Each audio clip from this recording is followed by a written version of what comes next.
autre sujet, et non de moindre, les élections locales et le pouvoir décentralisé. Un sujet évoqué, vous vous rappelez, le 31 décembre dernier, dans ses vœux à la nation par le chef de l'État. Néanmoins, pas de date avancée pour l'instant pour ces locales. Mais voyons dans le dossier à suivre l'enjeu avec les collectivités, la décentralisation. Prudence Issou. Les élections locales, un passage obligé pour concrétiser le processus de décentralisation et de développement d'une démocratie de proximité. Au Togo, le dernier scrutin du genre remonte à 1987. Près de 3 décennies après, de nouvelles échéances se profilent à l'horizon.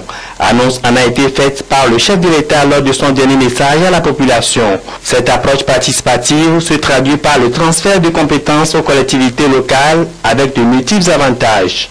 Cette gestion de proximité qu'instaure la décentralisation permet aux habitants de l'espace géographique, qui est un espace réduit par rapport à l'espace national, de faire face à des besoins réels que les programmes macro ne pouvaient pas prendre en compte.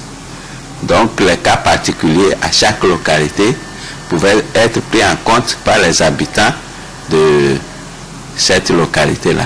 On procède d'abord par un plan de développement local qui permet aux différentes couches sociales de participer à l'élaboration de ce plan qui permet de recenser tous les besoins et de les hiérarchiser par priorité. Donc les ressources étant rares, on commence par les besoins les plus pressants.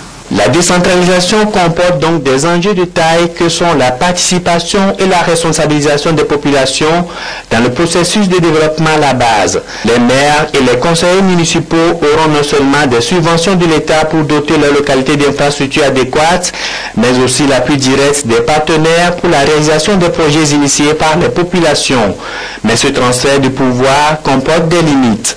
La décentralisation permet d'accorder seulement l'autonomie. Et cette autonomie ne peut pas être considérée comme une indépendance.